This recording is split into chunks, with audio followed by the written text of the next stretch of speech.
जय माता दी। ओम नमः शिवाय। आइए आज हम सुनेंगे शुक्रवार के दिन संतोषी माता की कथा। एक बार प्रेम से बोलिए संतोषी माता की जय हो। एक बुढ़िया थी, उसके 7 पुत्र थे। 6 कमाने वाले थे, एक निकम्मा था। बुढ़िया माँ 6 पुत्रों की रसोई बनाती, भोजन कराती और पीछे से जो बचता उसे 7वें को दे देती थी। परंतु वह बहुत ही भोला था, मन में कुछ विचार नहीं करता था। एक दिन अपनी बहू से बोला, देखो मेरी माता का मुझ पर कितना प्यार है। वह बोली, क्यों नहीं, सबका जूठा बचा हुआ तुमको खिलाती है। वह बोला, ऐसा भी कहीं हो सकता है। मैं जब तक अपनी आंखों से देख नहीं लेता मान नहीं सकता। बहू ने कहा, देख लोगे तब तो मानोगे। कुछ दिन बाद बड़ा त्योहार आया। घर में 7 प्रकार के भोजन और चूरमा के लड्डू बने। वह जांचने को सिर दर्द का बहाना कर पतला कपड़ा सिर पर ओढ़कर रसोई में सो गया और कपड़े में से सब कुछ देखता रहा। 6 भाई भोजन करने आए। उसने देखा माँ ने उनके लिए सुंदर सुंदर आसन बिछाए हैं, 7 प्रकार की रसोई परोसी। वह आग्रह कर उन्हें जिमाती है। यह सब वह देखता रहा। 6 भाई भोजन करके उठे, तब जूठी थालियों में से लड्डुओं के टुकड़ों को उठाया और एक लड्डू बनाया। जूठन साफ कर बुढ़िया माँ ने पुकारा, उठ बेटा, 6 भाई भोजन कर गए, अब तू ही बाकी है, उठ न, कब खाएगा। तब वह कहने लगा कि माँ, मुझे तो भूख नहीं है, भोजन नहीं करना, मैं तो परदेश जा रहा हूँ। माता ने कहा कि कल जाता हो तो आज ही चला जा। वह बोला, हाँ हाँ, आज ही जा रहा हूँ। इतना कहकर वह घर से निकल गया। चलते चलते बहू की याद आई। वह गौशाला में कंडे थाप रही थी। जाकर बोला, मेरे पास तो कुछ भी नहीं है, बस ये अंगूठी है, सो ले लो और अपनी कुछ निशानी मुझे दे दो। वह बोली, मेरे पास क्या है, यह गोबर भरा हाथ है। इतना कहकर उसके पीठ में गोबर के हाथ की थाप मार दी और वह चल दिया। चलते चलते दूर देश में जा पहुंचा। वहाँ एक साहूकार की दुकान थी। वहाँ जाकर कहने लगा कि भाई, मुझे नौकरी पर रख लो। साहूकार को जरूरत थी, बोला, रह जा। लड़के ने पूछा, तनख्वाह क्या दोगे। साहूकार ने कहा कि काम देकर दाम मिलेंगे। अब साहूकार की नौकरी मिल गई। वह सुबह से रात तक नौकरी करने लगा। कुछ ही दिनों के बाद लेन देन, हिसाब किताब, ग्राहकों को माल बेचना, सारा काम वह करने लगा। साहूकार के 7-8 नौकर थे। सब चक्कर खाने लगे कि यह तो बहुत ही होशियार बन गया। सेठ ने भी काम देखा और 3 महीने में उसे आधे मुनाफे का साझीदार बना लिया। वह 12 वर्ष में नामी सेठ बन गया और मालिक सारा कारोबार उसके ऊपर छोड़कर बाहर चला गया। अब बहू पर क्या बीती सुनो। सास ससुर उसे दुख देने लगे। सारी गृहस्थी का काम कराकर उसे लकड़ी लेने जंगल भेजते और घर की रोटियों के आटे से जो भूसी निकलती उसकी रोटी बनाकर रख दी जाती और फूटे नारियल की नेरली में पानी दिया जाता था। इस तरह दिन बीतते रहे। एक दिन वह लकड़ी लेने जा रही थी कि रास्ते में बहुत सी स्त्रियां संतोषी माता का व्रत करती दिखाई दी। वह वहाँ खड़ी होकर कथा सुनकर बोली, बहनों, तुम किस देवता का व्रत करती हो और इसके करने से क्या फल होता है? इस व्रत के करने की क्या विधि है? यदि तुम अपने इस व्रत का विधान मुझे समझाकर कहोगी तो मैं तुम्हारा बड़ा ही एहसान मानूंगी। तब उनमें से एक स्त्री बोली कि सुनो, यह संतोषी माता का व्रत है। इसके करने से निर्धनता, दरिद्रता का नाश होता है, लक्ष्मी आती है और मन की चिंताएं दूर होती है। घर में सुख होने से मन को प्रसन्नता और शांति मिलती है। निपुत्र को पुत्र मिलता है। पति बाहर गया हो तो जल्दी आ जाता है। कुंवारी कन्या को मनपसंद वर मिलता है। राज दरबार में बहुत दिनों से मुकदमा चलता हो तो खत्म हो जाता है। सब तरह सुख शांति होती है। घर में धन जमा होता है, जायदाद पैसा का लाभ होता है, रोग दूर हो जाता है तथा मन में जो भी कामना हो वह भी पूरी हो जाती है। इसमें कोई संदेह नहीं।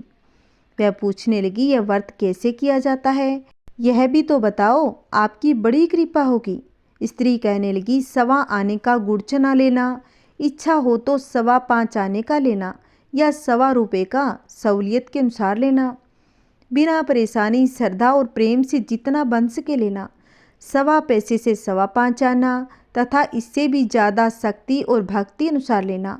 हर शुक्रवार को निराहार रहकर कथा कहना, कथा के बीच कर्म टूटे नहीं, लगातार नियम पालन करना, सुनने वाला कोई न मिले तो घी का दीपक जला करके उसके आगे जल के पात्र को रखकर कथा कहना, परंतु कथा कहने का नियम नहीं टूटना चाहिए। जब तक कार्य सिद्ध न हो नियम पालन करना और कार्य सिद्ध हो जाने पर व्रत का उद्यापन करना। 3 माह में माता फल पूरा करती है। यदि किसी के खोटे ग्रह हो तो भी माता 3 साल में कार्य को अवश्य ही सिद्ध कर देती है। कार्य होने पर ही उद्यापन करना चाहिए, बीच में नहीं करना चाहिए।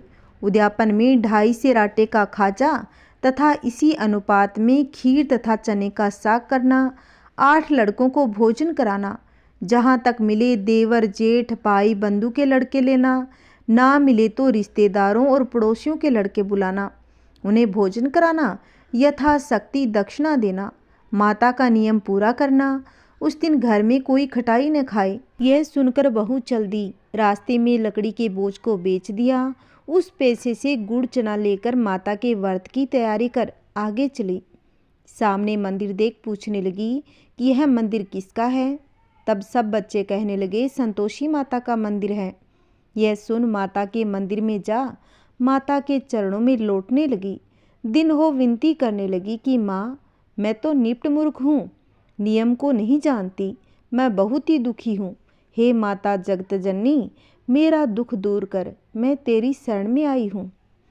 माता को दया आ गई। एक शुक्रवार बीता कि दूसरे शुक्रवार को ही उसके पति का पत्र आया और तीसरे को उसका भेजा पैसा भी पहुँचा। यह सब देखकर जेठानियाँ मुँह सिकोड़ने लगी। इतने दिनों में इतना पैसा आया, इसमें क्या बड़ाई है। लड़के ताना देने लगे। काकी के पास पत्र आने लगे, रुपया आने लगा। अब तो काकी की खातिर बढ़ेगी, तब तो काकी बोलने से भी नहीं बोलेगी। बेचारी सरलता से कहती है कि भैया पत्थर आए, रुपया आवे तो हम सबके लिए अच्छा है। ऐसा कहकर आंखों में आंसू भरकर संतोषी माता के मंदिर में मातेश्वरी के चरणों में गिरकर रोने लगी। माँ, मैंने तुमसे पैसा नहीं मांगा, मुझे पैसे से क्या काम है, मुझे तो अपने सुहाग से काम है। मैं तो अपने स्वामी के दर्शन और सेवा मांगती हूँ। तब माता ने प्रसन्न होकर कहा कि जा बेटी, तेरा स्वामी आएगा। यह सुन खुशी से बावली होकर घर में जाकर काम करने लगी। अब संतोषी माँ विचार करने लगी, इस भोली पुत्री को मैंने कह तो दिया तेरा पति आएगा, पर आएगा कहाँ से। वह तो उसे सपने में भी याद नहीं करता। उसे याद दिलाने के लिए मुझे जाना पड़ेगा। इस तरह माता बुढ़िया के बेटे के पास जा सौपन में प्रकट हो कहने लगी कि साहूकार के बेटे सोता है या जागता। वह बोला, माता सोता भी नहीं हूँ और जागता भी नहीं हूँ, बीच में हूँ, कहो क्या आज्ञा है। माँ कहने लगी, तेरा घर बार कुछ है या नहीं। वह बोला, मेरा सब कुछ है, माँ बाप भाई बहन बहू, क्या कमी है।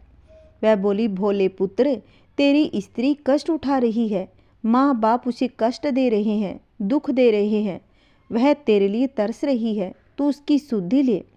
वह बोला, माता यह तो मुझे मालूम है, परंतु जाऊं कैसे, परदेश की बात है, लेन देन का कोई हिसाब नहीं, जाने का कोई रास्ता नज़र नहीं आता, कैसे चला जाऊं। तब माँ कहने लगी, मेरी बात मान, सुबह नहा धोकर माता का नाम ले, घी का दीपक जला, दंडवत कर दुकान पर जा बैठना।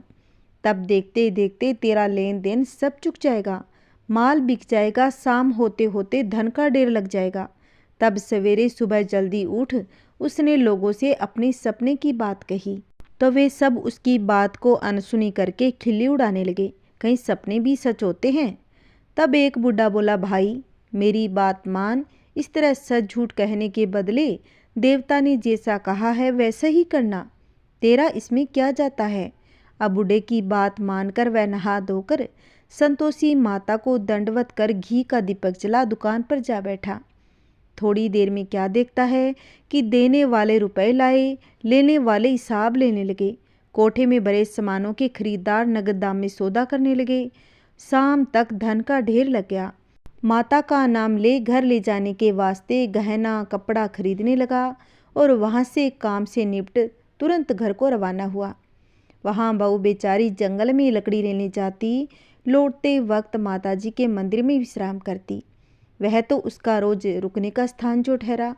दूर से धूल उड़ती देख माता से पूछती है कि माता, धूल कैसी उड़ रही है? तब माँ कहती है, पुत्री, तेरा पति आ रहा है। अब तू ऐसा कर, लकड़ियों के 3 बोझ बना ले। एक नदी के किनारे रख, दूसरा मेरे मंदिर पर, तीसरा अपने सिर पर रख। तेरे पति को लकड़ी का गट्ठर देकर मोह पैदा होगा। वह यहाँ रुकेगा, नाश्ता पानी बना खा पी कर माँ से मिलने जाएगा। तब तू लकड़ी का बोझ उठाकर जाना और बोझ आंगन में डालकर दरवाजे पर जोर से आवाज़ लगाना। लो सासू जी, लकड़ियों का गट्ठर लो, भूसी की रोटी दो, नारियल के खोपड़े में पानी दो, आज मेहमान कौन आया है। माँ की बात सुन बहुत अच्छा माता कहकर प्रसन्न हो लकड़ियों के 3 गट्ठर ले आई। एक नदी के तट पर, एक माता के मंदिर पर रखा। इतने में ही एक मुसाफिर वहाँ आ पहुँचा। सूखी लकड़ी देख उसकी इच्छा हुई यही निवास करें, भोजन बना खा पी कर गाँव जाएंगे। इस प्रकार भोजन बनाकर विश्राम ले गाँव को गया। सबसे प्रेम से मिला। उसी समय बहू सिर पर लकड़ी का गट्ठर ली आती है। लकड़ी का भारी बोझ आंगन में डाल जोर से 3 आवाज़ें देती है। लो सासू जी, लकड़ी का गट्ठा लो, भूसी की रोटी दो, नारियल के खोपड़े में पानी दो, आज मेहमान कौन आया है। यह सुनकर उसकी सास अपने दिए हुए कष्टों को बुलाने हेतु कहती है, बहू ऐसा क्यों कहती हो? तेरा मालिक ही तो आया है। आ बैठ, मीठा भात खा, भोजन कर, कपड़े गहने पहन। इतने में ही आवाज़ सुन उसका स्वामी बाहर आता है और अंगूठी देख व्याकुल हो माँ से पूछता है, माँ ये कौन है? तब माँ कहती है, बेटा यह तेरी बहू है। आज 12 वर्ष हो गए, तू जब से गया है तब से सारे गांव में जानवर की तरह भटकती फिरती है। काम काज घर का कुछ भी नहीं करती, 4 समय आकर खा जाती है। अब तुझे देखकर भूसी की रोटी, नारियल की खोपड़ी में पानी मांगती है। तब वह लज्जित होकर बोला कि ठीक है माँ, मैंने इसे भी देखा और तुम्हें भी देखा। अब मुझे दूसरे घर की ताली दो तो मैं उसमें रहूं। तब माँ बोली, ठीक है बेटा, जैसी तेरी मर्जी, कहकर ताली का गुच्छा पटक दिया। उसने ताली लेकर दूसरे कमरे में जो तीसरी मंजिल के ऊपर था खोलकर सारा सामान जमाया। एक दिन में ही वह राजा के महल जैसा ठाट बाट बन गया। अब क्या था, वे दोनों सुखपूर्वक रहने लगे। इतने में अगला शुक्रवार आया। बहू ने अपने पति से कहा कि मुझको माता का उद्यापन करना है। तब पति बोला, बहुत ही अच्छा, खुशी से करो। वह तुरंत ही उद्यापन की तैयारी करने लगी। जेठ के लड़कों को भोजन के लिए कहने गई। उन्होंने मंजूर किया, परंतु जेठानी अपने बच्चों को सिखाती है कि देखो रे, भोजन के बाद सब लोग खटाई मांगना, जिससे उसका उद्यापन पूरा न हो। लड़के भोजन करने आए, खीर पेट भर कर खाई, परंतु याद आते ही कहने लगे, हमें कुछ खटाई दो, खीर खाना हमें नहीं भाता, यह देखकर अरुचि होती है। बहू कहने लगी, खटाई किसी को नहीं दी जाएगी, यह तो संतोषी माता का प्रसाद है। लड़के उठ खड़े हुए बोले, पैसा लाओ। भोली बहू कुछ भी नहीं जानती थी, सो उन्हें पैसे दे दिए। लड़के उसी समय हट करके इमली लाकर खाने लगे। यह देखकर बहू पर माताजी ने कोप किया। राजा के दूत उसके पति को पकड़ कर ले गए। जेठ जेठानी मन माने खोटे वचन कहने लगे। लूट कर धन इकट्ठा कर लाया था, सो राजा के दूत उसको पकड़ कर ले गए। अब मालूम पड़ जाएगा जब जेल की मार खाएगा। बहू से वचन सह नहीं हुए। रोती रोती माता के मंदिर में गई और बोली, हे माता, तुमने यह क्या किया? हंसाकर क्यों रुलाने लगी? माता बोली, पुत्री, तूने उद्यापन करके मेरा व्रत भंग किया है, इतनी जल्दी सब बातें भुला दी।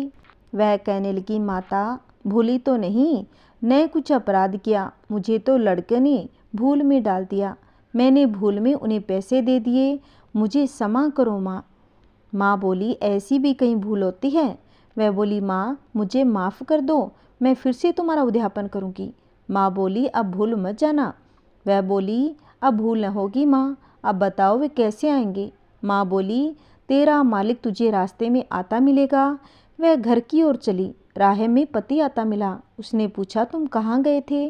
तब वह कहने लगा, इतना धन जो कमाया उसका टैक्स राजा ने मांगा था, वही भरने गया था।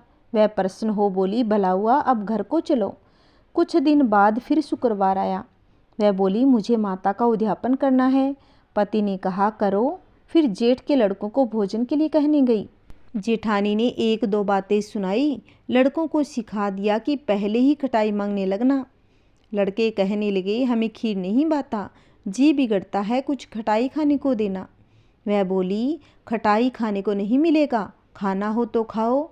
वह ब्राह्मण के लड़कों को लेकर भोजन कराने लगी। यथाशक्ति दक्षिणा की जगह एक एक फल उन्हें दिया। इससे संतोषी माँ प्रसन्न हुई। माता की कृपा होते ही 9वें मास उसको चंद्रमा के समान सुंदर पुत्र प्राप्त हुआ। पुत्र को लेकर प्रतिदिन माता के मंदिर में जाने लगी। माँ ने सोचा कि वह रो जाती है, आज क्यों न मैं इनके घर चलूं, इसका आसरा देखूं तो सही। यह विचार कर माता ने भयानक रूप बनाया।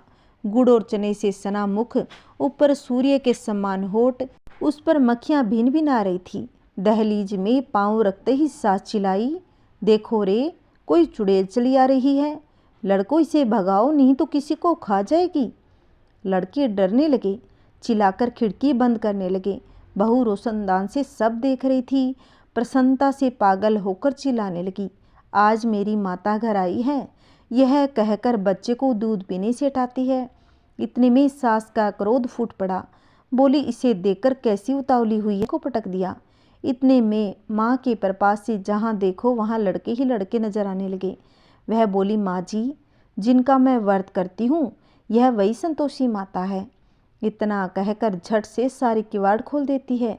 सबने माता के चरण पकड़ लिए। विनती कर कहने लगे कि हे माता, हम तो मूर्ख हैं, हम अज्ञानी हैं, पापी हैं, तुम्हारे व्रत की विधि हम नहीं जानते, तुम्हारा व्रत भंग कर हमने बड़ा अपराध किया है। हे माता, आप हमारे अपराध को क्षमा करो। इस प्रकार माता प्रसन्न हुई। हे संतोषी माता, जैसा आपने बहू को दिया वैसा माता सबको दे। जो भी कहानी सुने, हुंकार भरे, सबके घर में सुख शांति बनाए रखना। बोलिए संतोषी माता की जय हो। जय संतोषी माता मैया, जय संतोषी माता। अपने सेवक जन की, अपने सेवक जन की, सुख संपत्ति दाता। ओम जय संतोषी माता। सुंदर चीर सुनहरी, माँ धारण किन हो, मैया माँ धारण किन हो। हीरा पन्ना दम के, हीरा पन्ना दम के, तन सिंगार लिनो। जय संतोषी माता। गेरू लाल छटा छवि, बदन कमल सोहे, मैया बदन कमल सोहे। मंद हस्त करुणामयी, मंद हस्त करुणामयी, त्रिभुवन जन मोहे। ओम जय संतोषी माता। स्वर्ण सिंहासन बैठी, चंवर ढूंढे प्यारे, मैया चंवर ढूंढे प्यारे। धूप दीप मधुमेवा, धूप दीप मधुमेवा, भोग धरे न्यारे। ओम जय संतोषी माता।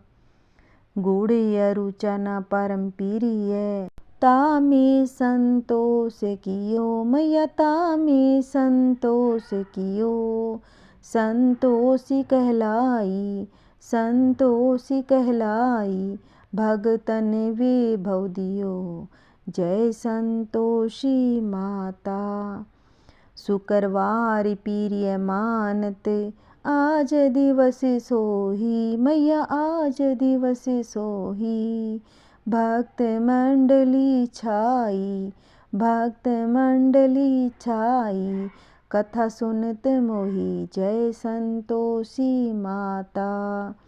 मंदिर जगमग ज्योति, मंगल ध्वनि छाई, मैया मंगल ध्वनि छाई। विनय करे हम बालक, विनय करे हम सेवक, चरणन सिर नाई। जय संतोषी माता। भक्ति भाव में पूजा अंगीकृत कीजे मैया, अंगीकृत कीजे। जो मन बसे मारे, जो मन बसे मारे, इच्छित फल दीजे। जय संतोषी माता। दुखी दारिद्र रोगी संकट मुक्त किए मैया, संकट मुक्त किए। बहुधन धान्य भरे घर, बहुधन धान्य भरे घर, सुख सौभाग्य दिए। जय संतोषी माता। ध्यान धरे जो तेरा, वांछित फल पायो मैया, वांछित फल पायो। पूजा कथा श्रवण कर, पूजा कथा श्रवण कर, घर आनंद आयो। जय संतोषी माता। चरण गहे की लज्जा रखियो, जय जगदम्बे मैया, जय जगदम्बे। संकट तू ही निवारे, संकट तू ही निवारे, दयामयी अम्बे मैया। जय संतोषी माता। संतोषी माता की आरती जो कोई जन गावे मैया, जो कोई जन गावे। रिद्धि सिद्धि सुख संपत्ति, रिद्धि सिद्धि सुख संपत्ति, जी भर के पावे। जय संतोषी माता, जय संतोषी माता मैया, जय संतोषी माता। बोलिए संतोषी माता की जय हो।